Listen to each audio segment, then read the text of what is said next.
Sure. I'll talk it out. Yeah, let's just have a conversation. Track 3.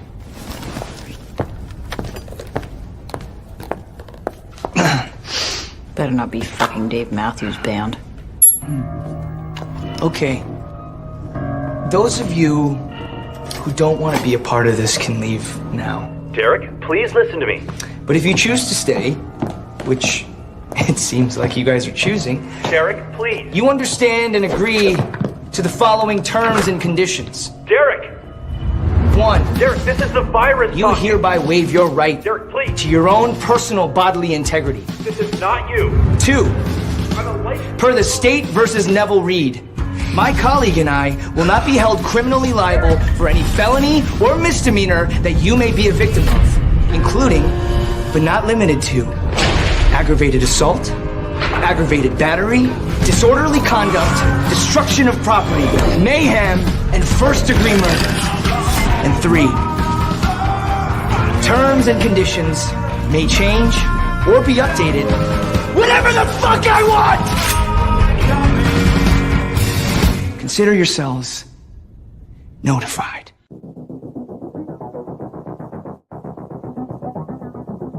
All right, you primitive screwheads, listen up. I got news for you, pal. You ain't leading but 2 things right now. Jack and shit. Jack left town. Well, hello, Mr. Fancy Pants.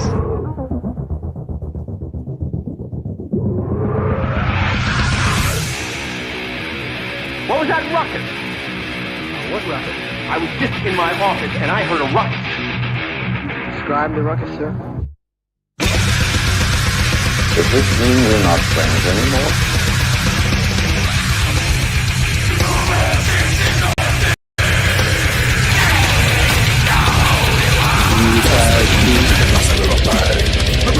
Not me.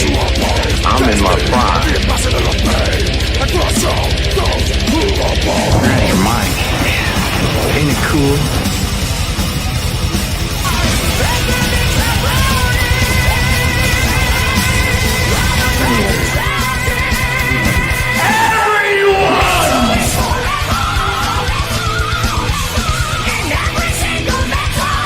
First you want to kill me, now you want to kiss me. Blow.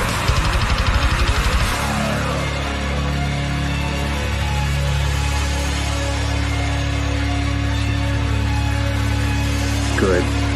Bad. I'm the guy with the gun.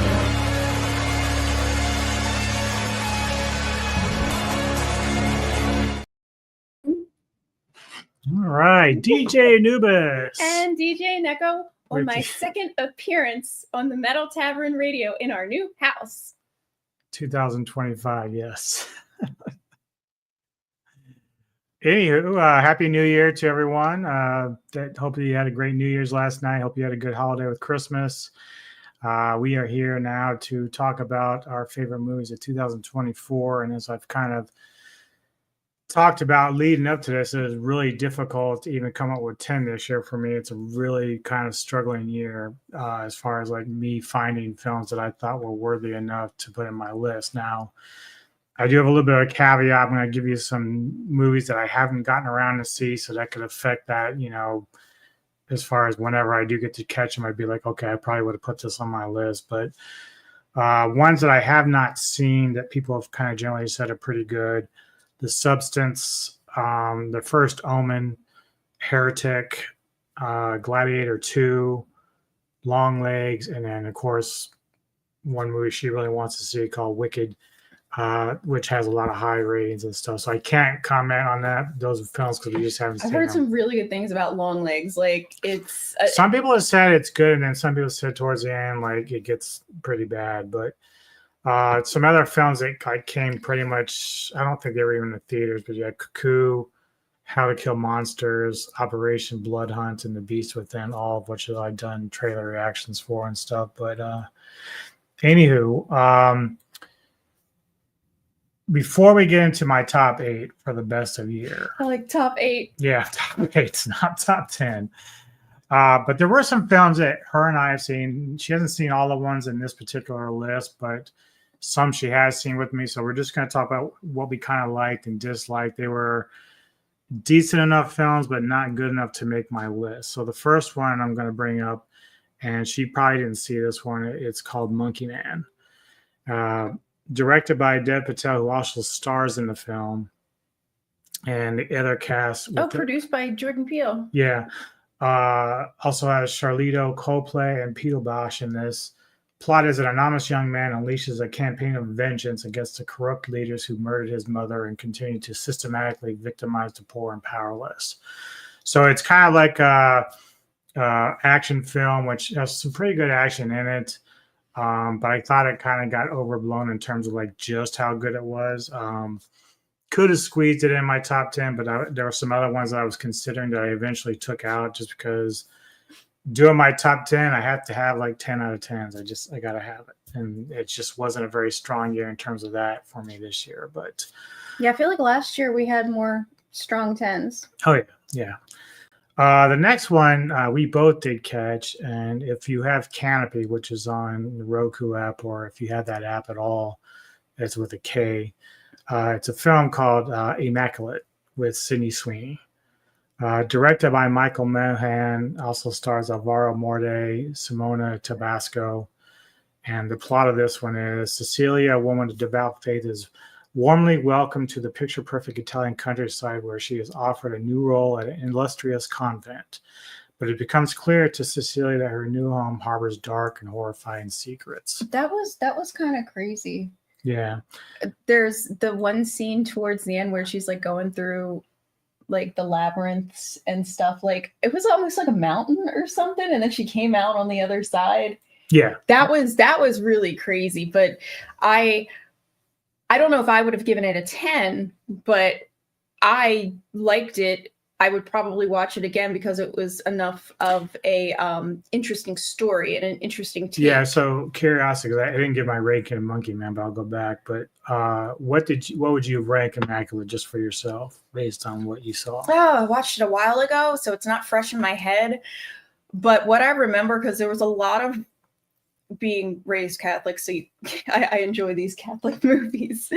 Yeah, the whole thing with like the birth, the kids, and stuff like that was really weird. It was a lot of That's right. Mm-hmm. Oh yeah, it was very odd. Like they just kept trying to like impregnate birth the them. beast. Yeah, and there were like these old nuns, and they're like warning them, and then some. Oh god, that was crazy. About an 8. Okay. About an 8, and I would watch it again. Like, and maybe sometimes they say like a second watch. Yeah. You kind of have it's kind of what I said to you when we were talking about movies on our way home last night about Barbarian, where I watched it and I was like, whatever. But then I was listening to a podcast of mine and they were talking about Barbarian, and one person is like taking it very literally and serious. And they're like, yeah, really great.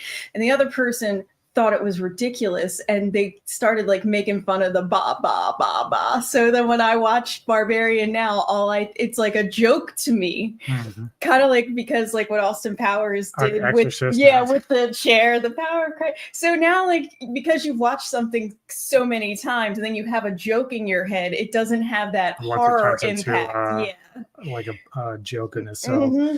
So like yes, I'm not saying The Exorcist is a bad movie. No, it's an excellent movie. But then you think of all the jokes that people have done about it. And same thing with Barbarian, like a very average movie. I think there could have been so many better things done.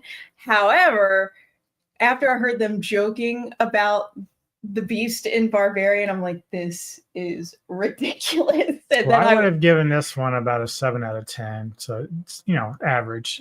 That's right where I am. Monkey Man, I gave it 8 out of 10 when I first watched it.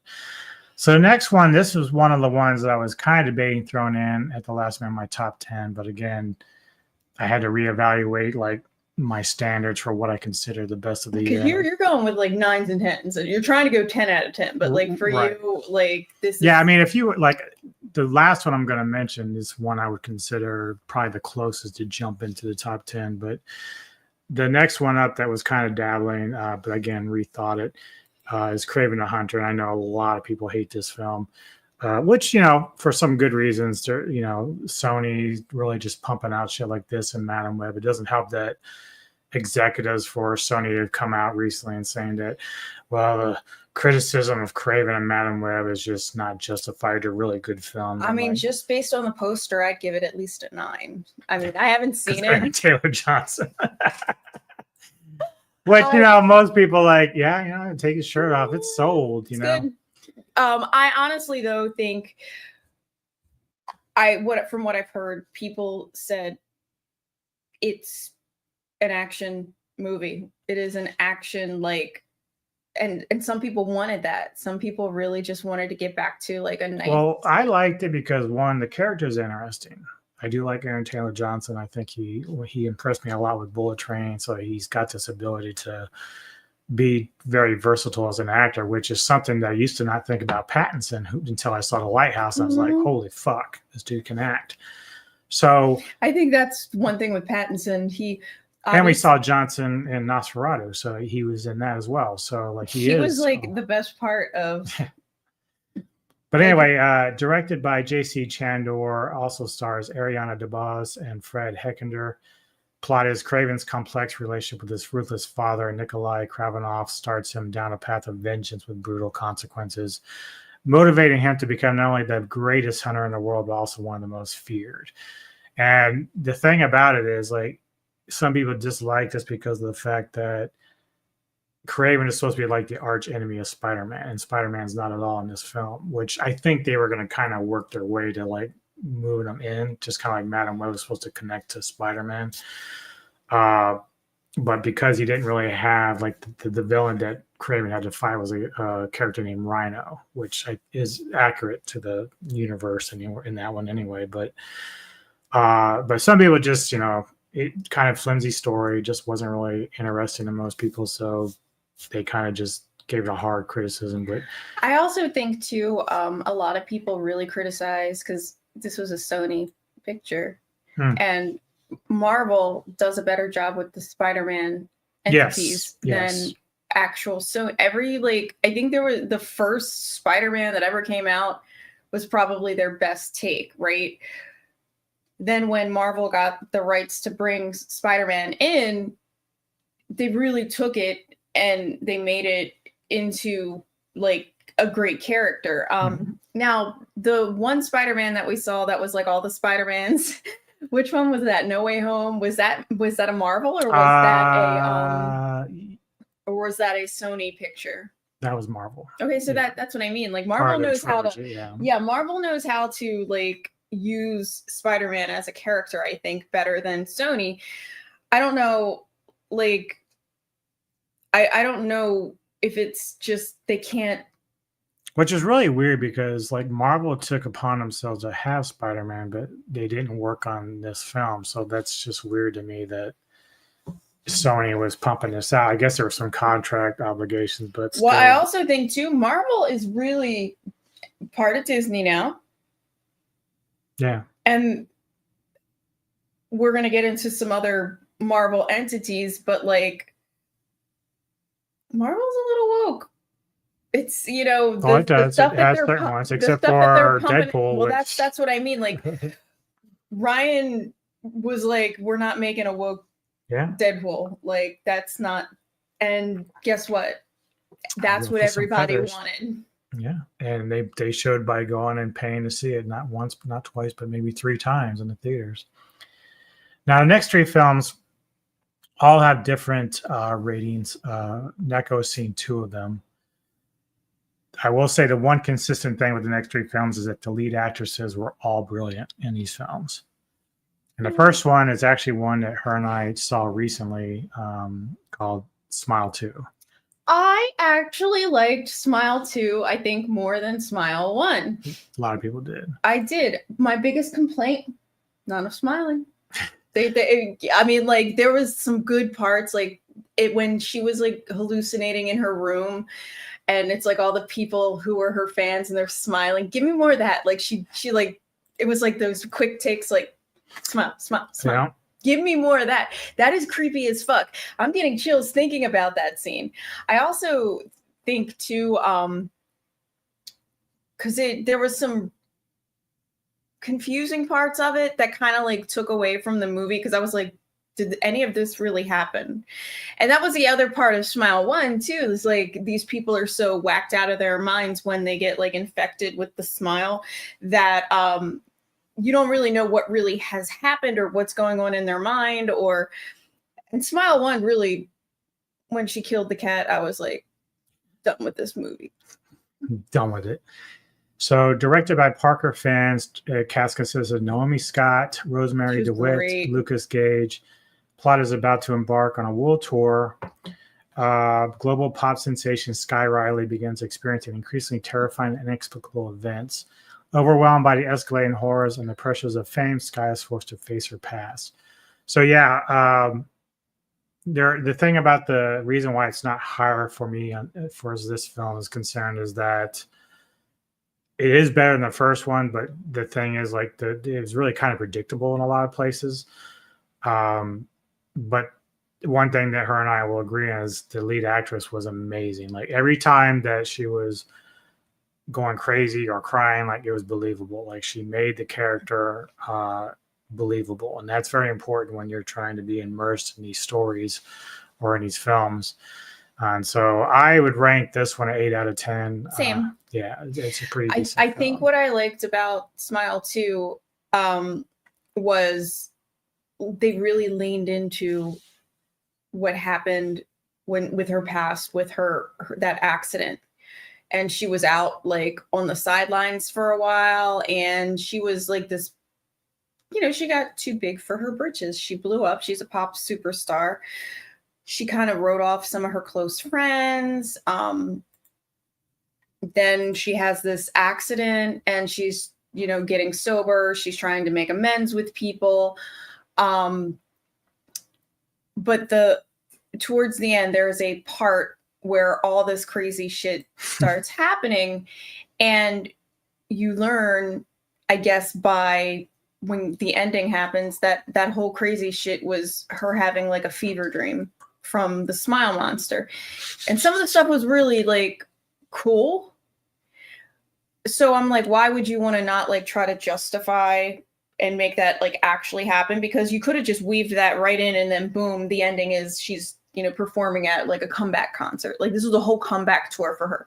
Horrible car accident where like literally car flips over, the driver passes away, she has like a shattered leg, she changes her look, she works on all these, everything is like all this. Well, it'll be interesting to see how far they go to with this series, because you and I talked about, like, in a lot of ways, her accident. We've seen movies before where sometimes people will look at something literally, but in this case, you could have like argued that this was all in her head and that she was just kind of battling purgatory inside herself.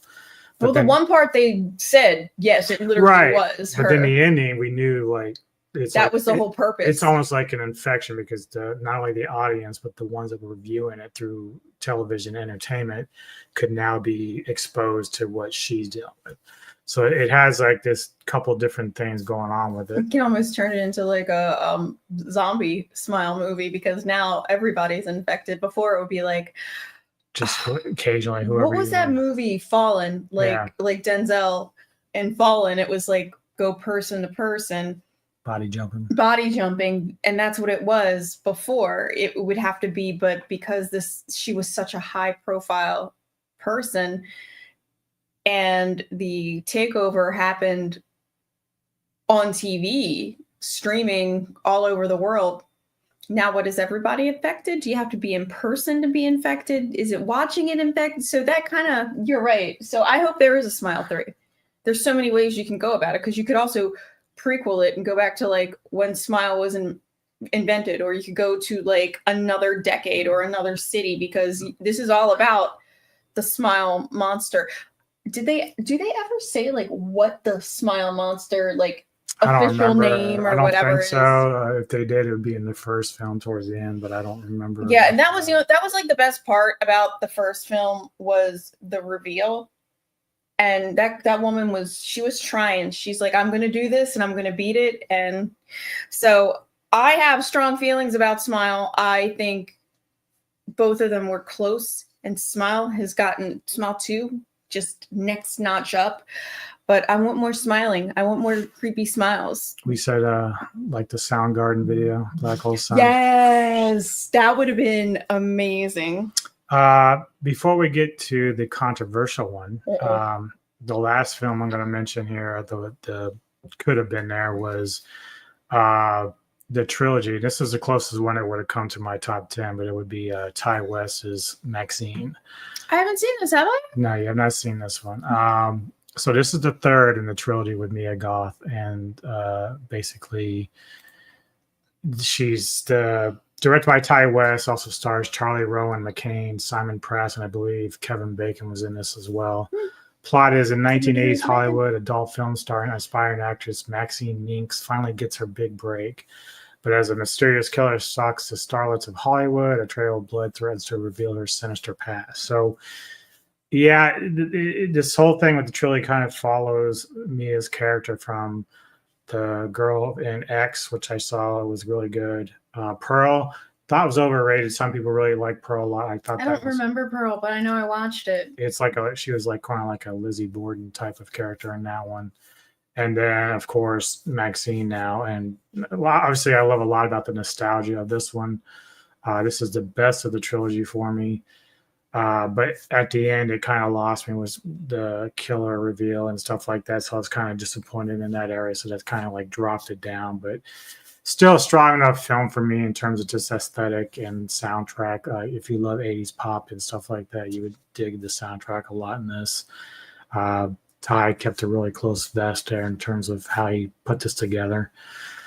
But now, I have to preface this. I went to see this film about 4 or 5 days ago. Oh no! And he went by himself. I wasn't. Yeah, she wasn't with me at the time.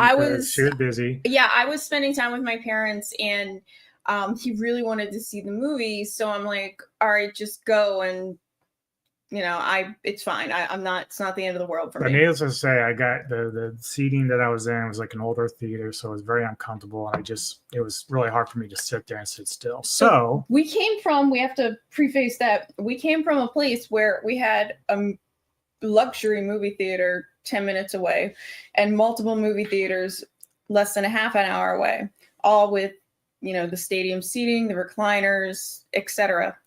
We live in the middle of the country now. I did not realize how in the country we are, because like growing up, I would come to the beaches in the summertime. So like you're in the beach area in the summertime, which is, resorty. We're 10 minutes from the beach. But when you're in the summertime, you're not there to like shop or do like your day-to-day stuff. So we get here and the closest movie theater is a one theater, old school theater. Like it's called the Claymore. It's about 10, 15 minutes away. It shows one movie. It is a one theater, like old school. Well, we have other ones that are like about 20 or 30 minutes away, but that closest one was the one that you went to. Yeah, and I actually made it through that. That's where I saw Craven. So that, wasn't such a hard task to get through. No stadium seating, crappy seats. But I went to see this next film by myself, and it started to hurt. Like it was the circulation. I mean, look, I'm kind of overweight and big, but it just started to hurt. And so, and they're old seats. Yeah. Like, there's and no. So I didn't want to leave. Now here's the other thing is, I did catch an hour of the film, and at that time, I was talking with Kevin Lambert from the entertainment headquarters, and he was asking me my opinion. He didn't want me to give me any spoilers because he's going to go see it today. But I told him, I said, well, if I'm giving it just based upon an hour's worth, it would be in my top 10. Now, we decided backtrack to last night where I said, well, Neko, let's go and watch this because I do want you to come see this. I want to catch the whole thing. And so we went to go see, of course, Robert Eggers' Nosferatu. Hey, look who's on. Jedi. Is he? Mm-hmm. Oh, my boy. Hey, he watched Barbie. My feelings about it still stand. I'm still a Barbie girl. That's what I said. Oh shit! You know what? Hey, Jedi, I'm still a Barbie girl. Yeah, she is. I had the Barbie dream house, the Barbie townhouse. I have multiple Barbies still in their packages. I love Barbie. And that's okay. It's okay. So But anyway, we found this really. So I don't know if you've ever. we had to go back to Maryland because Yes. that's where they had the recliners. But it's called Flagship Cinemas, and there was one 10 minutes from our house when we were still in Baltimore. That's the same one that we had by our house. Yeah, that's what I mean. That's so Flagship is in Berlin, Maryland, which is about 40 minutes from us now. Not a terrible drive because, again, we live in the country and it's. Yeah, I mean, technically it's only about 20 something miles, but because you do hit a few lights here and there, it adds up to about 35 to 40 Well, minutes. because when you get closer, because it's in an area where there are shopping outlets. It's a nice area. But Much so more let comfortable. me give you the breakdown. So directed by Robert Eggers, cast consists of Lily Rose Depp, Nicholas Hoult, Bill Skarsgård, and William Dafoe. Plot is a gothic tale of obsession between a haunted young woman and the terrifying vampire infatuated with her, causing untold horror in its wake. So if you're not familiar, of course, this is a retelling and remake of the classic 1933 film, as well as it's been done by Herzog, which is my favorite right now at 1979 for Nosferatu. So we finished watching it last night, and we Now remember, this is just spent directed the by. entire drive home talking about this. This is because directed by Roger Eggers. who did The Witch. He's done The Lighthouse, Northman. So he has a nice little resume. I mean, to me, and as I was telling her, it's like Eggers has never really had a perfect 10 of a film for me.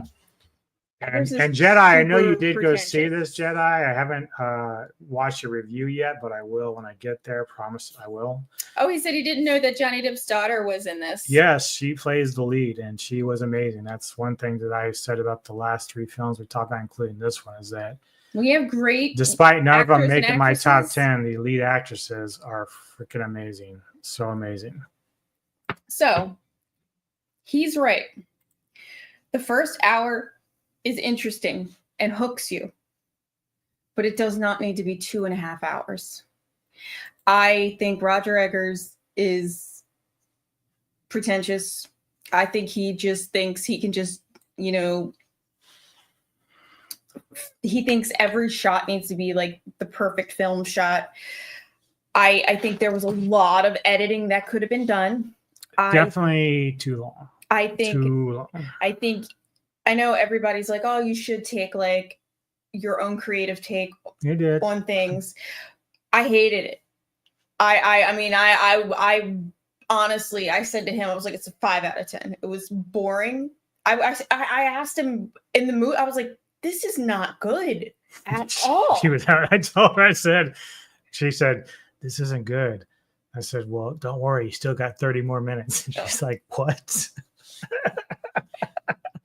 It had a strong beginning, but I think the problem is they had too many side quests and they spent too much time on different side quests that they could tighten. I like the atmosphere. I like the look.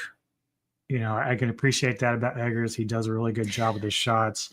His shadow, he took a lot of iconic shots, the shadow finger, like, you know what I mean? I know that was 100% what he wanted to do.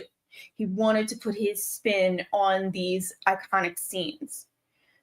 Now, the acting was great. Now, the thing is, though, I was telling her, it was wasted talent. It really was. Well, wasted, but Defoe, as much as I love him in a lot of different things, he's starting to get to a point now where William Dafoe is just kind of doing William Dafoe. So the crazy, eccentric character that he always likes to play, this is, if I could interchange him with any movie he's been in. And that shouldn't be. You need to have a little bit more versatility, I think, if you're going to grow even more as an actor. So you're saying he could have been the Green Goblin in this movie? Yes. I mean, yes. His clearly, I mean, he's been in so many great movies, but like, no, he's a wonderful actor. I'm thinking, I just get tired of seeing the samey type. But that's what they're doing to him. They just Yeah, want they do. the Willem They Dafoe, like they want the Willem Dafoe treatment. But when we see some of those crazy, what was the movie where the girl beat his penis and made him bleed and then jacked him off? I ain't watching that shit.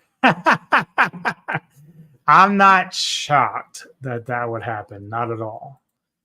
Roger Eggers is self-flagellating. He loves himself. He loves him. I don't think he does it to be an ass or anything. No, he's pretentious. He is, but He's, it's not like the witch. I hated The Witch. I didn't hate The Witch. I Witch hated got the end like of The Witch, but The Witch got like a 5 for me. This gets like a 5 for me. I haven't seen Northman, and what The Lighthouse is the only one that I almost like. I would give it a 9. that's what I did. On the My house Lighthouse was a 9. I might have given it a 10 when I but first it's so watched driven it. by Defoe and Pattinson that's the reason why that film is so Yeah, good. that's what. But that is also a remake.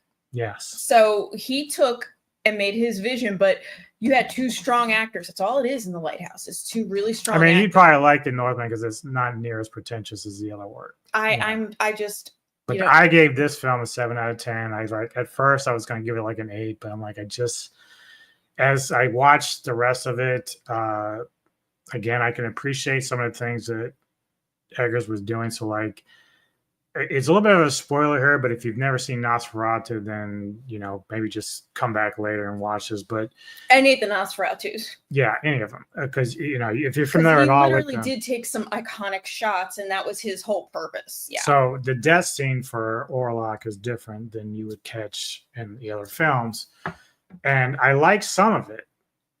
But I told her at the time, and now I'm going to show a picture of something because it reminded me of this. I couldn't find any history on the picture or on similar pictures like this. Mm-hmm. But if you've seen it, maybe Jedi can kind of confirm my feelings. It reminded me, the final shot reminded me of this. And I see this, I see this occasionally with different types of paintings and different types of artwork where they, even in Spanish culture, where they mix in the skeleton with the female. Yeah, you remember that candle I bought you at the Spanish? Yes. So again, wonderful thing about Baltimore is there's so many things around. I went to this Hispanic supermarket, which is a great place. They had these like candles because everybody likes to light candles. And it was pretty much that. It was like a Dia de los Muertos candle. And I just thought it was a cool looking candle, but a lot of the Latino culture are Catholic, and some practice Santeria, which is kind of like a little bit of Catholicism and voodoo kind of mixed together, which if you've ever seen Live and Let Die, you'll know what Santeria is. Mm-hmm. Yeah, and you're right, Jedi. I mean, it's all subjective. I'm pretty sure, we've looked on Rotten Tomatoes and it's a 75 to 80. Yeah, so that's about the range that we're in anyway. She's a bit lower. She's lower. She's in the 50% range. I'm in the 70% range. So I agree with most of the Rotten Tomato audience. They need to tighten it up. But people love this kind of stuff. So some people really like this. Now, granted, the pacing was bad.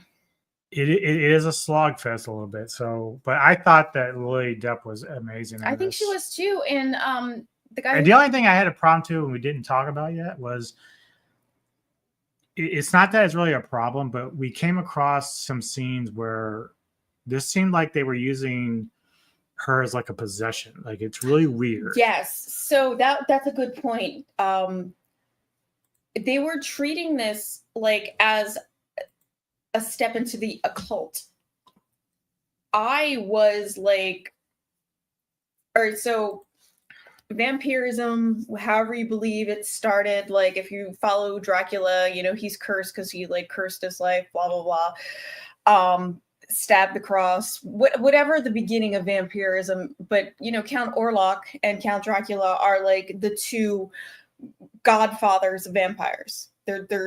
But Count Orlok, I did say this, I am a big sucker for movies that put in like historical accuracy through historical fiction. I was busy comparing it to Rasputin, and you're like, well, it's German, so No, technically they're in the Carpathian Mountains. Right. So back then, Germany was not Germany. Germany had that's why when they talk about things like Bavaria, yes, it's part of Germany, but Germany wasn't like Germany. Same thing like Poland wasn't Poland. It was all these like smaller kingdoms.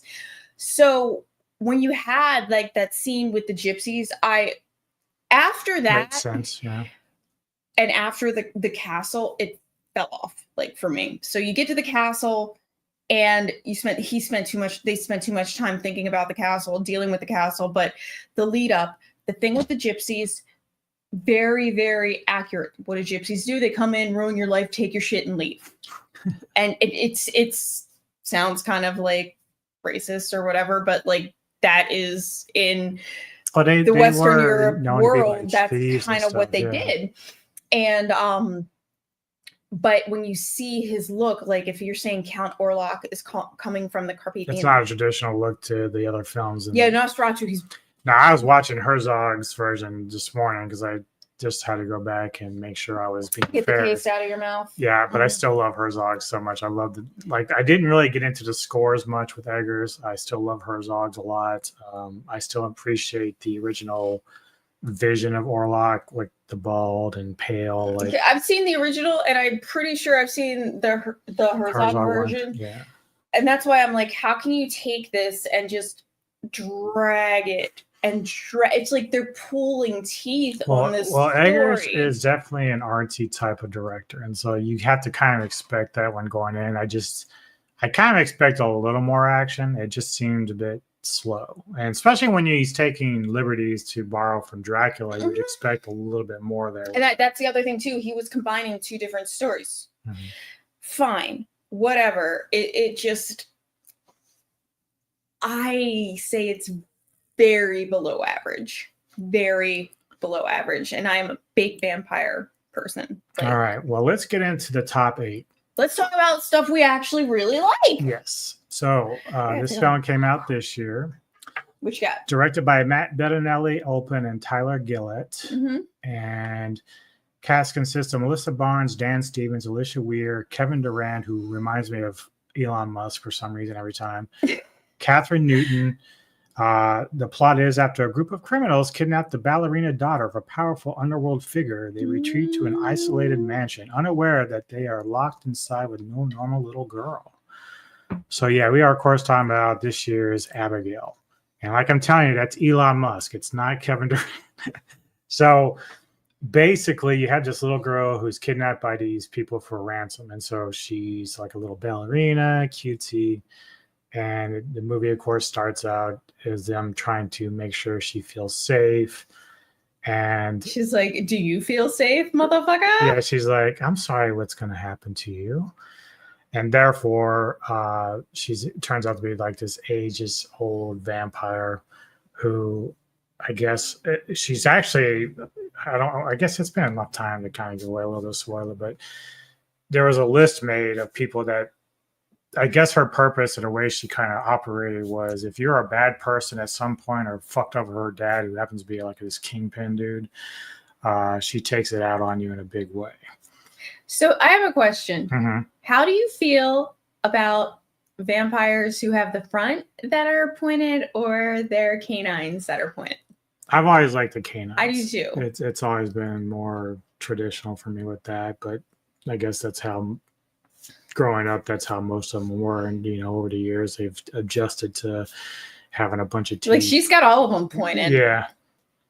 But I really appreciate this. This is like, I think, the second one in my top 8 that has a young actress who I think is just an amazing actor, because she did a really, really great job in the role. You're going to become infected. But did you drink the blood? Drink from me and live forever. Right. But it had a nice, cool little ending as well, which was kind of neat. So it's definitely worthwhile to be in the top 8 for me this year. This is why I wish someone would focus more on lycanthropy. Yes. But see, my worry is... Hey, wait a minute. There's a new one. The Wolfman by Blumhouse is coming out, and we hate Blumhouse. So I'm scared about that. But that's the thing. Like, if you had Eggers do... Like, if I told Robert Eggers, hey, are you going to do your rendition of The Howling, right? No, because then it'll be a big masturbatory...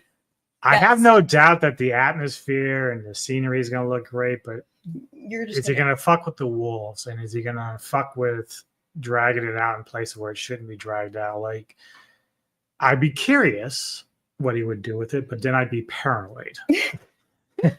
because he has a nice vision for certain things, and I can appreciate that. But at the same time, yeah. Don't mention Blumhouse. I think, have we ever liked a Blumhouse movie? I always feel like Blumhouse. Actually, I starts out did. great, I and did then a it's- top 10 Blumhouse feature. Now, it didn't really have a lot of horror. The best thing that I had, my top number one for Blumhouse, was Whiplash. Oh, Blumhouse did that? Yes. That was amazing. And a majority of the stuff that I liked was all dramas and stuff like that. It was not horror related. So that's the thing. Like, it's weird that a company can do such a good job with stuff like Whiplash. But they're supposedly known for horror. Yeah. And I hate their horror movies. Every time I see one, I'm like, yeah. See, I only caught the end of Get Out, but that's a decent film. I love the plot. Jordan Peele does that. Which one was? Oh, is that Blumhouse? Yes. Get Out. Okay, so which one was Get Out? That's the one where the black guy was his boyfriend or girlfriend, or the girlfriend was white. She takes him out, and it turns out to be. That was fucking crazy. Yeah. I did like that one. It was fucked up. Okay, so there's 2 Blumhouse movies that I have high marks for, but I just, every time I see Blumhouse like on the marquee, I'm like, Now the next film is one that she did not catch, unfortunately, but it is on Max, HBO Max currently, and that is George Miller's Furiosa: A Mad Max Saga. I'm not gonna like it. Directed by George Miller. Of the new Mad Maxes. I don't like the old Mad Maxes, so I can't give you thumbs up or thumbs down. But cast consists of Anya Taylor-Joy, Chris Hemsworth, Tom Burke, Nathan Chris Jones, Hemsworth Elsa Pataki. Yeah. And he does a really great job as sort of like a half villain dude. He's really good in this. I need to see some more abs, buddy. The plot is, of course, the origin story of renegade warrior Furiosa before encounter with team up with Mad Why does he Max. have a teddy bear? He's just built like that. That's his. And that's he's got his a thing. cod piece. Mm-hmm. Yeah. I never could get into Mad Max, even the old Mad Max, like, or the Road Warrior, any of it. I don't know what to do with you sometimes. I try. I try. You know I try. I all try the so time. hard. I get frustrated. So like another movie that everybody's like, oh, it's so great is Dune and Dune 2. And I'm like, well, that funny thing is Dune 2 made it on some people's list this year. It didn't make it on mine. It's unwatchable for me.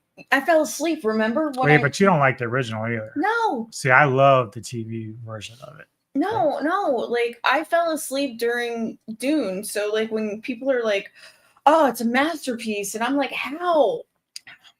Well, it's the same reason why Lord of the Rings is a masterpiece. I fall asleep during Lord of the Rings as or well. Harry Potter. So I actually, though, give respect to Lord of the Rings because I know what it took to make those movies and how hard they worked. And I see. Are you saying these guys don't work hard? I think they're fine. But I actually have a small amount of love for Lord of the Rings, but remember when I was having a hard time sleeping, you just put on Lord of the Rings for me and I fell asleep in like 10 minutes. That's the problem for me is it's just, I'm not a fantasy person. No, you're not. And that's why problematic. That's why it doesn't like entice me. Very true. You married me for my great bangs. That's what it is. The great bangs. Yeah. Bangs. Ayo. Ayo. I wish I could respect and love I respect Lord of the Rings, but I don't love it like as many people do because I don't like fantasy, like the whole genre. It just depends. Well, you like some things and some things you don't. Like if what? I like Clash of the Titans, the original Clash of the Titans, you like that film. At least you told me one time. But Clash of the Titans is about Roman mythology, which is something I like. And Godzilla's fantasy. Godzilla is kaiju. It's not fantasy. Fantasy is elves and orcs. Dragons. Wait a minute. Aren't you the one that told me you like Dragonheart at one point? The Sean Connery one? Well, that's a children's Or how about How to Train Your Dragon? That's fantasy. That's a children's movie. There's a yes. So it's got to be a children's movie for you to It's got to be enjoy. children's. So maybe I'll watch The Hobbit, the cartoon, and then I'll like it. Why? The Hobbit cartoon's great. It's much shorter, by the way, but Yeah, The Hobbit does not need to be 3 fucking movies. Have either of you seen The Amazing Colossal Man? No. I've heard of it, have not seen it. Give us a synopsis. A synopsis. I wish I liked fantasy more because I like sci-fi a lot. Like Star Wars. Well, yeah, you like and Star Wars, you like Trek. Star Trek. I am a nerd in that side. I'm not a nerd in the fantasy side, but like you would think. So like. She likes Predator too. Oh, Predator 2. Want some candy? What's up, Papa? But I like things that people think I would like, and I've had this happen to me my whole life. Like a friend of mine when I was younger, very much younger, the medieval fair, the Renaissance fair in Maryland is huge, and there's another big one. That's fantasy. Well, I hate it. My girlfriend was like, we're going to dress up. I got an outfit for you. I know you like dressing up. And I got the outfit. I got the bustier. And we get there. And I'm like,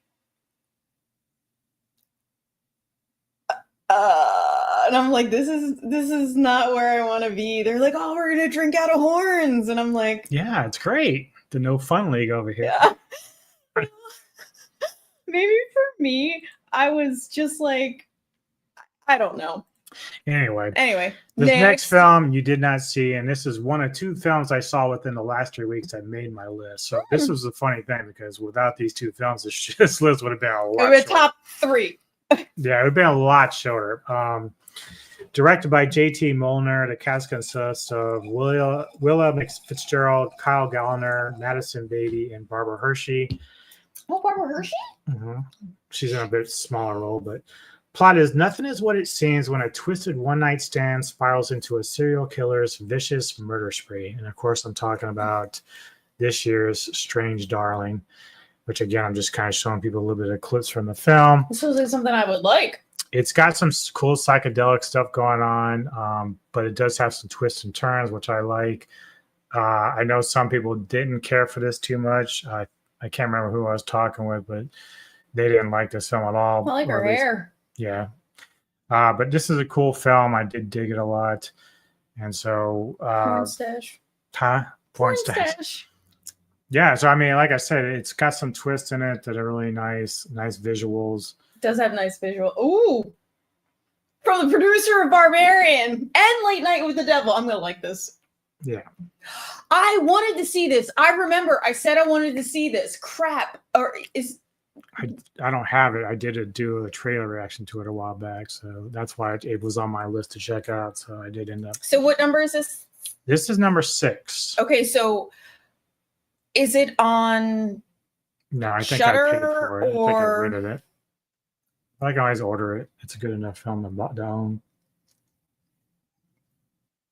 I can't remember. I just saw Willa in another film. And I can't remember what it was because it's recently, but she's a really good actress. I wanted to see this. I remember we did it. I don't know if we did the trailer reaction but I remember seeing the trailer and I'm like, I need to see this like yesterday. So let's see what Jedi here. One in the many 50s B movie genre deals with a man who gets exposed to radiation and he can't stop growing. Yeah, I figured I sounded familiar. I just never got around to seeing that. So I like that you bring that up because that was a big thing back in the 50s, 60s because of the Cold War, because everybody was so afraid of like a nuclear, we did that review of Tarantula, which the whole drive-in monster movie. What was the one with the ants where they all got real big? The ants got real big. Like back then they were like super afraid of like a nuclear holocaust and. All right, so we're down to number 5. Directed by Cameron and Colin Cairns, and cast consists of David Dalmatian, Laura Gordon, Ian Bliss, Ingrid Torelli. Plot is a live television broadcast in 1977 goes horribly wrong, unleashing evil into the nation's living rooms. And we are, of course, talking about Late Night with the Devil.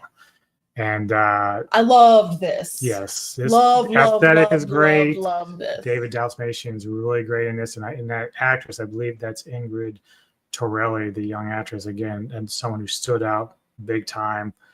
I love when these younger actresses can show their chops when they're not quite, fully adults and they're just getting into the industry. Like the preteen, teen Yeah. age. The thing with me, again, when you nail a 70s aesthetic, warms my heart. I love the 70s, even though I never lived the 70s. I did. I know you were. So like for me, like one of my favorite television shows of all time is the Mary Tyler Moore Show, like which was on before I was even born. It was on and ended before I was even born.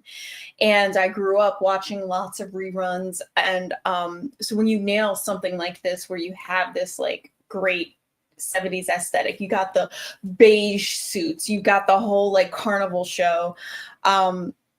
You weave in, because she was the only survivor of a cult. Yeah. So you weave in, I love cult movies, I love cult documentaries too. So when you put all of these things into a movie and you make it look like, okay, we're doing a live broadcast, but then we have some behind the scenes things going on, like when they went black and white and they were like, okay, we're behind the scenes, blah, blah, blah. Well, the wonderful thing was, we'd watched this a couple times, and then we did our, we did our review with some other people. And then wasn't it Jose who said something to us? No, it wasn't Jose, but I went and saw another review, and the person started pointing out things that I had not caught or heard either. So there's some like hidden gems inside the movie itself that you're not expecting, and so then it changes your entire. And then we watch it again after we heard that. Yeah, it changes your entire view of what you think is going on, or what you think is just like, again, straightforward. Then you're like, oh my god, there's something else at play here. Yeah, there was weird things that happened at the end that you could be like, are we taking this literally, or are we taking this figuratively, or is this some kind of mind fuck? Like, which I enjoy. And when I get into a movie like that, we start doing the deep dive, and we were watching other people who were giving their reactions and their the one guy who was like, it was always the wife with the mirror and everything. That's the guy that we were watching the review. Yeah. So, no, I think it was Jose though, who was like, it might have been Jose, because he might have talked about it too. He might have said, yeah. And he replied to us and said, I like your take, but you need to watch this. And he linked us that, I think. And that's how we found that. So you've got this young girl who's supposedly possessed by the devil, and, David Dalmatian's character is a late night host who's trying to bring up his ratings because he's losing to the other show. So naturally, after his wife passes from cancer, he does this Halloween special and goes and like has this girl on, and the whole idea is to try to bring out the devil to talk to him to spark up the ratings. So it turns horribly bad, as you can imagine. There's also a secret cult in the forest, which is my favorite thing in the world. Well, that's sort of him too with that. So, but Late Night with the Devil is like really, really good, and definitely is worthy of my top 8 list. All right. So now to number 4, which is another one that she saw with me. I think we saw it a couple times actually. Mm-hmm. Directed by, let me get to some comments here. Oh, come on, Jedi. Come on. It's not scary. No, it's really not. I mean, it's got a little bit more interesting than anything, because they and it's funny. It's got some nice little funny moments within it. So because it's very like the 70s carnival show. Like, you need to have a guy on there who is a medium. It's Halloween night. We need to bring in the audience. That was the whole thing. Is he was going, and it's all about the aesthetic, because they really go for the 70s vibe and feel with not just the cinematography, but the costume setting, the costume settings and everything. It's just really, really well done. And again, what really like hit home to me was, because again, I'm obsessed with cults, Freemasons, etc. He was part of that cult, and that is kind of where he chose what he wanted in his success over his Just own. it just proves to you that like whatever choice you make, it's almost like the djinn from Wishmaster, where you wish for something, but there's going to be a You price get to it, pay. but it's not quite what you want. And the weirdest thing, I saw the remake of Poltergeist on request of a friend, and I thought, why would you want me to watch this crap? Well, I will never watch a remake of Poltergeist. to tell you the truth, man, that remake sucks balls. So if you want You need to to watch the original. get the original one, please. I was a child when that came out, and Now the original is going to scare the shit out of you, but it's 10,000 times better than that one. Trust me. All right, number 4, directed by Adam Wingard. Cast consists of Rebecca Hall, Dan Stevens, Kaylee Hoddle, Brian Tyree Henry. Plot is 2 ancient titans, Godzilla and Kong, clash in an epic battle as humans unravel their intertwined origins and connection to Skull Island's mysteries. So I'm gonna I love this movie, honestly, but I think Late Night with the Devil should be higher than this. That's fair, yeah. This is a good movie. This gives me all the kaiju vibes. They give you the kaiju that you want.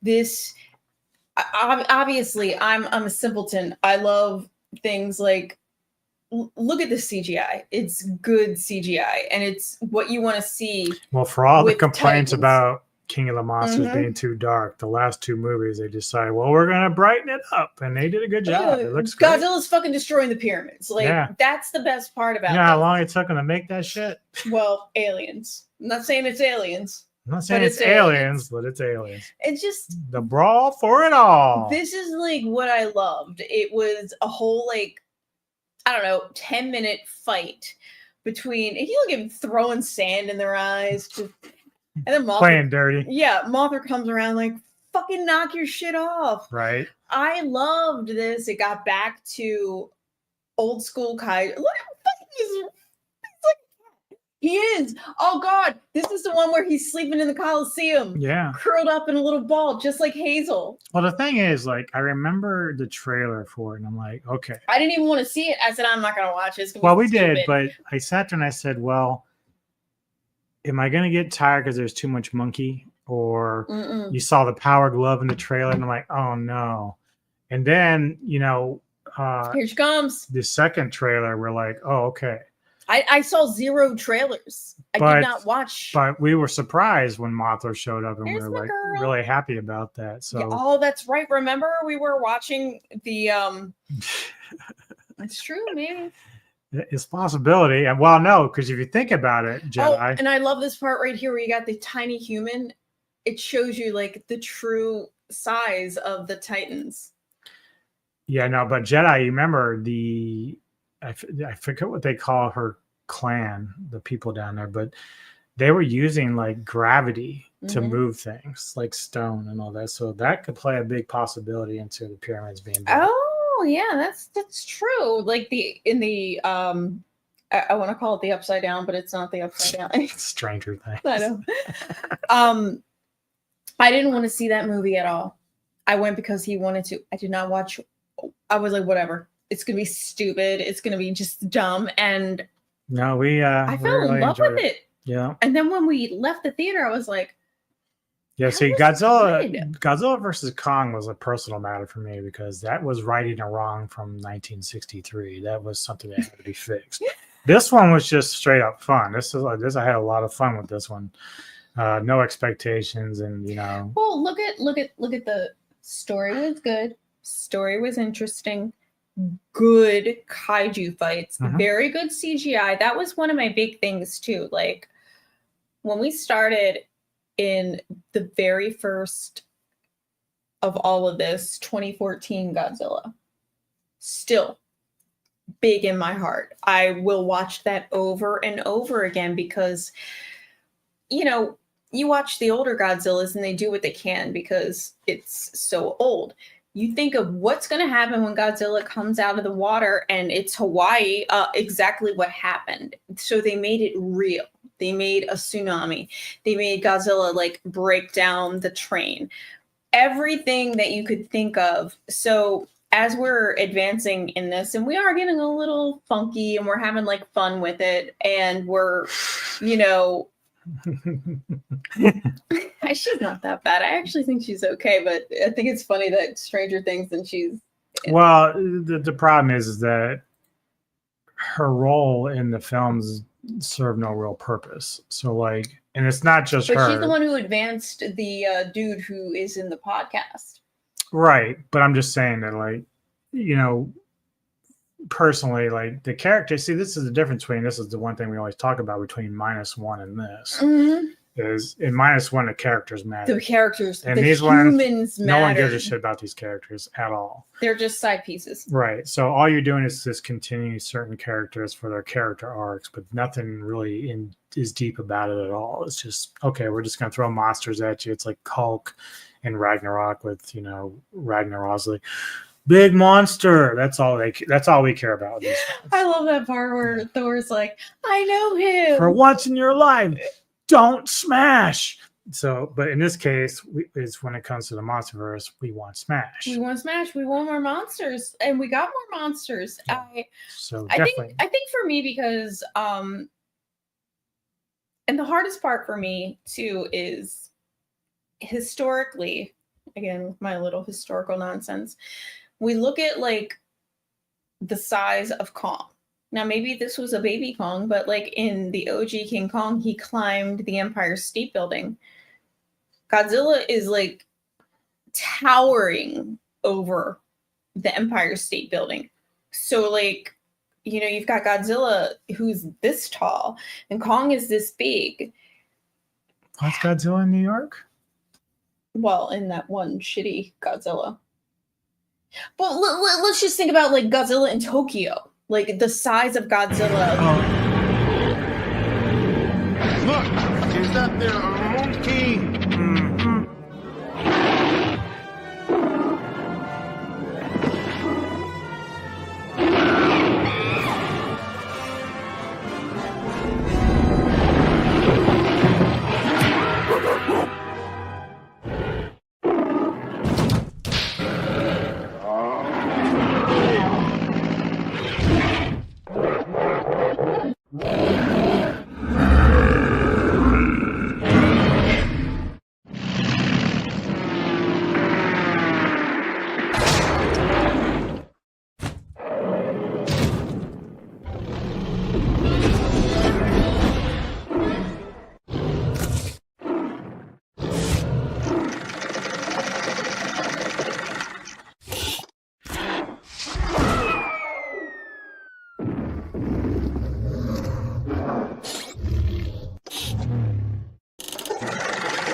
So there you go. That's my only problem with this whole thing is Well, Kong but is that's not always supposed changed to on be- different, you know, movies and stuff. Even Godzilla never stays quite the same size in every film. So, but he's still always so big that he towers over buildings. Kong. well, they kind of climbed explained in buildings. Skull Island that, He was a baby Kong. I know. yeah, he was still baby. Yeah. Okay, so let's move to my number 3. This was another one I talked about where just about 3 weeks ago I caught this on Shudder. It's directed by E.L. Katz. Cast consists of Samara Weaving, yes, My girl. Vic Carmenson, and the plot is: in a world where no one speaks, a devout female-led community hunts down a young woman who has escaped imprisonment. Recaptured, Azrael is due to be sacrificed to an ancient evil in the wilderness, but fights for her own survival. So basically, it kind of led me to believe this is sort of like a dystopian time, but at the same time, there's moments where we still see modern vehicles. I am a sucker for dystopian films. I really am. Well, this isn't really necessarily dystopian. It's you got like this again. It's dealing with cults in the middle of nowhere. They're kind of like have their own community, and she's trying to escape that. But it has some other twists and has like what we'd consider like monsters in the forest or whatever. So you never get a really clear picture of what's going on or why they're not speaking. But Samara is great in this as usual. Caught me off surprise. I did do a trailer reaction a while back for it, so I did know I wanted to see it. So I never saw this. Well, it's on Shudder, so obviously we can watch it again at some point. But definitely a great film. I had a lot of fun with it. Very mysterious, well shot, and of course, Samara gets to kind of be a badass as usual, which is really nice. I love when Samara's a badass. She is such a great actress. Well, we liked her in Mayhem, which of course you saw in our intro. I love that movie a lot. We saw her in The Babysitter, which is on Netflix, the first two, which she's really good in that as well. So yeah, as an actress, she's up there in terms of like one of my favorites, in current day. But this movie kind of caught me by surprise. It does some different things in it and has, again, some twists I was talking about. So you're not totally predicting everything that's going on. But yeah, very much enjoyed that. Yeah, definitely need to watch that. All right. So these last two I know she's seen. Oh, I know. So number 2, directed by Sean Levy. Cast consists of Ryan Reynolds, Hugh Jackman, Emma Corrin, and Marina Baccarin. Plot is Deadpool is offered a place in the Marvel Cinematic Universe by Time Variance Authority, TVA, but instead recruits a variant of Wolverine to save his universe from extinction. So yeah, this is whatever Craven and Madam Web couldn't do, this one did. This Wolverine is what people have wanted to see since day one.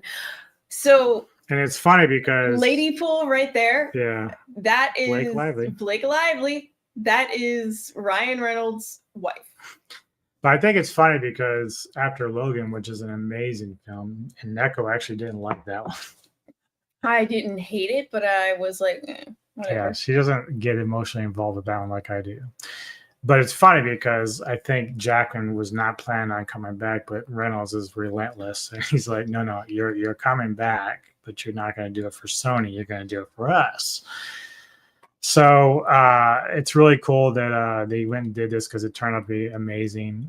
Far better than the second film. The first one's still really great. But this one, just these two guys have been friends like forever with Jackman and Reynolds, and they're just incredibly funny, and it pays off on the screen. The chemistry is there. I'm just watching this, smiling. Yeah, and of course, when they're down on the TVA, whatever it's the underside or whatever the fuck you want to call it, because if you ever seen the series Loki, you would know. And we need to see season 2, so we might need to do a 7-day trial Disney for Disney. Yeah.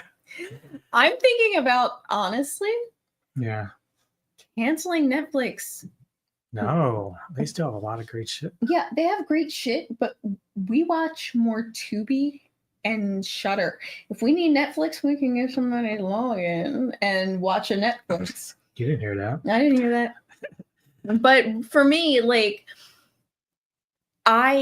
when we watched the Loki series, a lot of people didn't like it, but we were like, this is interesting. We thought that the Loki series took a nice turn and went into, because the whole thing, if you think about I forgot which Avengers movie it was, where Endgame, probably, where they were doing the whole jumping through the timelines. It gives you an explanation of why the timelines matter and how it happens. So then when you have the TVA, I mean, I was a bit like, I don't want to say disappointed, but it was weird because the funny thing is the TVA, if you're not someone who follows Marvel and all this stuff to begin with, the TVA is new. The gems, the it's Infinity Stones, they're all kind of worthless in this particular part of the world because it's almost like this group runs everything, but they're just watchdogs. But Loki, when he first gets to TVA, this is when he basically dies under Thanos. So he dies in his world. It's almost like TVA is like heaven for them. So he pops into this TVA world, and they're supposed to kind of be discarded or sent somewhere else where they're no longer part of that that timeline. But Loki, of course, Is Loki. yeah, he doesn't accept it, and of course he gets thrown into this other web of like multi Lokis in other different universes, and he's got to catch one called Sylvie, who I like that character. I wish they would have done more with her, but No, we're like, you're so narcissistic, you fell in love with yourself. yeah. So he finds like a desk that has like a tesseract and Infinity Stones, like lots of Infinity Stones. Like I can use this, but it's useless in that world. He can't do anything with It's it. only useful. It's basically in the like timeline. a paperweight, basically. So, but that sort of like explains what happens here with Deadpool and Wolverine, where Deadpool takes their little device and he runs through time to find Wolverine to help him save his universe, which is on the brink of being torn down and disregarded because the guy who's an agent covering that wants to do away with it. But the comedy is top notch. The fighting's top notch. There's some great cameos in this. I honestly, if you are a Marvel fan and you watch the end credits, they rolled back 20 some years and they went through before like Marvel had its own studio, before Disney owned Marvel, and you're looking through like the original X-Men, Elektra, you're looking at all of these old movies, and it's kind of like the like backstage look at everything. And of course they're playing I Hope You Had the Time of Your Life by Green Day, so it's actually kind of emotional, but it also, like, when you hear that, it also kind of makes you feel like, is this really going to be the end of Deadpool and Wolverine? But well, it's so funny because when they did Wolverine Origins, Would You Love Your Naked Hugh Jackman running through the forest, they brought Gambit into that world by Taylor Hirsch, who played the character. Now in this one, this is the OG. This is the perfect Gambit, and I will fight anyone who says it's. And it was funny. Like, just I didn't even forget the realize actor's name. Channing Tatum. Channing Tatum. Thank you. I did not think Channing Tatum could pull this off. And he did. And I think they were doing a Gambit movie, and he was slated to do it, and it just didn't happen. And that's why Ryan Reynolds took him. When he came out, he looked like Gambit. He sounded like Gambit. And Deadpool is fucking with him, being like, I can't. But there's like 6 degrees of everything in this, because Reynolds played in Blade Trinity, brought Blade back. I didn't know that was going to happen. He knew, but I didn't know. And I was like, I found out by accident because somebody spilled the beans one day, which was unfortunate. But the other one was when Captain America shows up. Now, granted, it's the actor Chris Evans. Yes, so he shows up, and of course, in the Fantastic Four before he was Captain America. But the kicker is Deadpool thinks when he sees Evans' character that it's Captain America. So he's like, Avengers, and he says flame on, and that's when he goes up his torch, and he's not actually Captain America. He plays the other character. So it's a lot of cool cameos, a lot of fun, funny as hell. Oh god, that at the very end of the postscript scenes. Because remember in the movie when he's like, I heard him say, and he's like just talking a bunch of shit about the Human Torch, and then he's like, I knew it. I had the footage, and I was like, oh yeah. I love this movie so much growing up as a comic book nerd that this hits so many places in my heart. And I do like that they paid homage to the old, like that first X-Men movie gave me chills. I was an X-Men person, like growing up in the 90s. Like I had the cards. I mean, some of the X-Men were books. fine, even the ones with McAvoy and them. Like there's some in there that I didn't like the last one too much, but you know, there's some in there that are worthy, like the one with Kevin Bacon I really liked. Dude, when the first one, when they announced like, oh, make mention that Captain Marvel and She-Hulk were split. Yeah, so no, that's glad that goes back happen. to what she was saying about Ryan Reynolds not allowing this to happen, because, and of course that led to a shitstorm. You know, the actresses involved were upset, and Reynolds, like, he told the company, like, if we're going to do this film, this isn't in there. And he actually blocked anything from the future of any of them, and because they did shoot some scenes for the film, but Round's like, nah, it doesn't really fit. We're just taking it out. But see, here's the problem. They've taken Captain Marvel and She-Hulk and turned them into something else, because Captain Marvel and She-Hulk have been around for a long time. This is not like a forced I don't want to character. draw this into a big woke DEI thing, but the reality is that the way those films are written and the series is written is vastly different. No, I understand. I'm just talking from. But that's why Reynolds nerddom. doesn't. That's why people push against it, because it's not written in the same manner that's fun like this. No, totally. I'm just saying is they've taken those characters and turned them into what you said, a DEI like masterpiece. They want to just squeeze something into, take a square. Well, it's more about their message than actual entertainment, and that's the problem. And this is the thing. She-Hulk and Captain Marvel have been around for a long Now, time. granted, I didn't mind Captain Marvel as much as some people. I know that Lady Fat Blood really, really hates it, which is fine. I mean, it is a forgettable Marvel film, but I didn't quite hate it as much as I thought. I hated the She-Hulk. She-Hulk was terrible. I watched the first two that's what episodes. I was like, this is not She-Hulk. Like, so She-Hulk, the Hulk meets like off planet. He is on the red planet. Well, I can tell you right now, Mark Ruffalo, he's not doing well. He's still unhinged about the election, so it's even worse for him. So he's perfect for Disney. Right. Like his Hulk is really melting down like real bad right now. All right. What is your number one as I refill my glass? So number one, this didn't click with everybody, but for me it did, and I know for Neko it did. Directed by Moritz Moore, cast consists of Bill Skarsgård, Jessica Roth, Yayan Rian, Andrew Koji, Famke Janssen. The plot is a fever dream action film that follows Boy, a deaf person with a vibrant imagination. When his family is murdered, he is trained by a mysterious shaman to repress his childish imagination and become an instrument of death.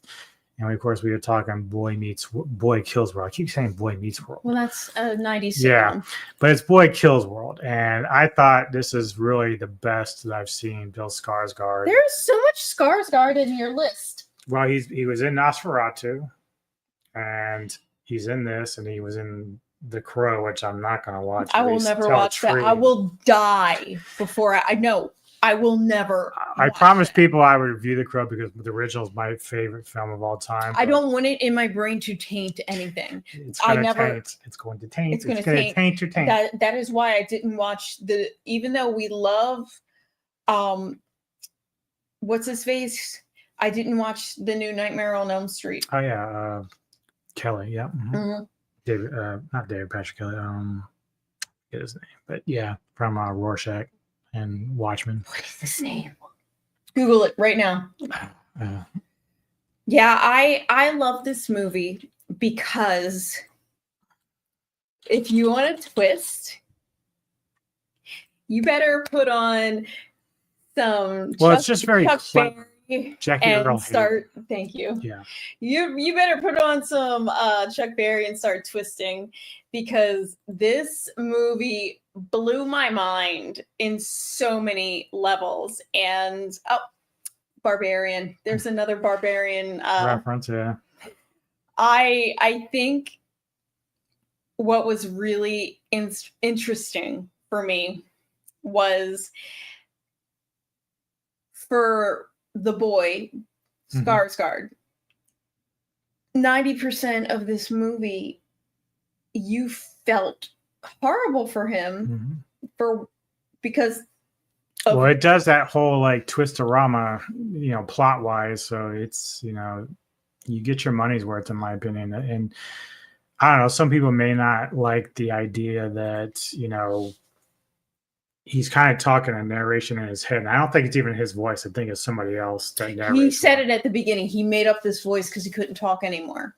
Yeah. So, but the thing is, like, the acting is great in this. Even Andrew Koji, who is in the series Warrior, if you haven't seen that, it's really good. Yi Yan Rian, who shows up in various martial events like The Raid.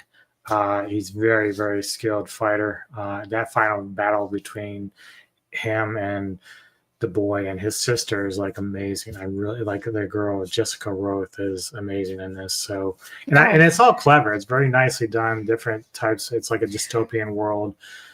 Different shots. And I love Ethan Famke. Yeah, like, Famke is always great. Love always her. Great. Love her. Let's see. Same with The Crow. Not happening. Not happening.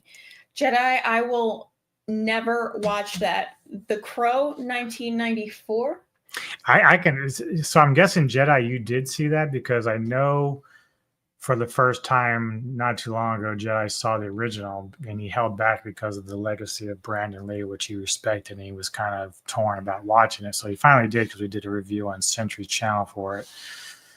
So I think it was Century's channel. I don't think it was ours. Maybe it was mine. I don't remember. So for I think me, it's Century's though. But anybody who saw The Crow in '94, who lived the '90s, The Crow was the '90s aesthetic, right? Like I am not soundtrack. even. The soundtrack, the grunge, the darkness.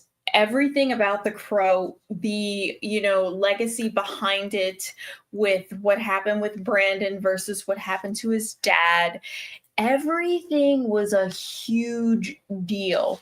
And I was young and I just grasped on, and I know I watched The Crow at least 1,000 times, honestly. Well, the problem is I read an article that was written back in August of this year, and it had to do with The Acolyte. But it applies to what you're kind of getting at, where you have these journalists and some of these studios, and they try to say to us, the public, as the viewers, that we need to be more open. So The Acolyte, of course, is a Star Wars property. Give me something good. And that's the thing. Like, they complain that people like nostalgia and samey stuff. And I'm like, well, that's the majority of your consumer base. So Rogue One, which does deal with a little bit of nostalgia because it connects. But it's still good. Right. Whereas the new trilogy was not as strong. And it had the original people in it. Right. But it's all about writing. And so, like. But we had Kylo Ren. We had Kylo Ren. Well, but he becomes funny mocking that character. I know. Okay, so you didn't see it. Yeah, you might spare yourself doing that. So I think the biggest thing for the original Crow Jedi is, even though you only have a small amount of time on screen with the two lovers, right? You have Eric. Well, you saw it. Yeah, I know, but what I'm saying is what you've said and what other people have said about the new Crow is you get an hour of that relationship, them, and it doesn't even feel real. So for the old Crow, you can have the old Crow, the OG Crow. You can have just like glimpses and flashbacks of Eric and Shelley. You can see the lovers. You can see just that's how. Well, they get that out of the way first. They get you out. They show you like what they meant to each other, especially when. Just remember when Eric was revived, he would just like touch something and have a 10-second like. But see, the other problem with this remake is, from what I understand, like what I've read and listened to people review, is it takes away the power of the Crow, basically. Yeah, the Crow is the power. Because your enemy in this film, the new one, is supernatural in some ways. Oh, God. Whereas the original was just a bunch of bad dudes that this supernatural guy in Draven had to go cleanse the earth from. So, and that's the original. When you take away that, too, when you take away that power that the Crow holds for that individual getting revenge, and you make the other person almost equally as tough as you, there's no real satisfaction there in that. And so that's why I have a real hard problem with the concept behind it. Like, I'm not even though I hate the idea of doing films that I really love, I just know that it's always going to exist. Like, 10 years from now, somebody might try it again with The Crow, or might do Jaws, or Well, apparently whatever. they're going to be redoing like fucking Twilight, and I feel like that just came out, but we're Yeah. old, so no, it didn't just came out. It came out 15 years ago. Still a pretty short time. I mean, Yeah, but 15 years. But then you have movies that are like Kevin and I were talking about Split Second with Rutger Hauer. That film could use a nice updated version. You can get a guy like Jason Statham to fill in that role and make an updated version, which would be nice because that's a film that could use a nice fresh look. I think you and I should brainstorm and think about like standalone movies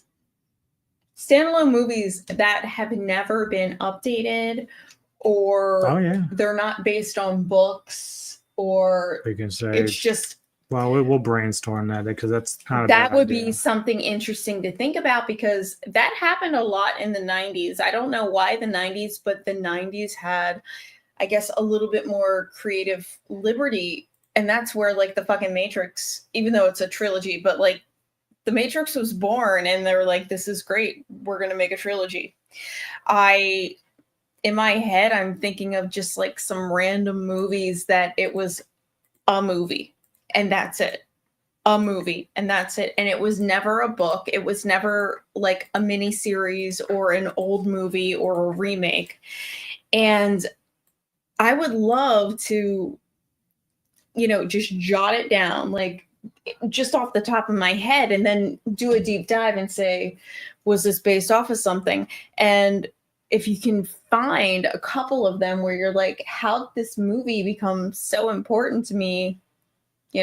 Anyway. Yeah, we'll do this, something like that. We'll figure it out. But let me see here. Oh, wait, whoa. What you saying, Jedi? Well, you just jinxed yourself, news. I heard a rumor there was Jaws remake in the works. Well, I'm not surprised. Now, here's the caveat to that. The problem with that is there's no Roy Scheider.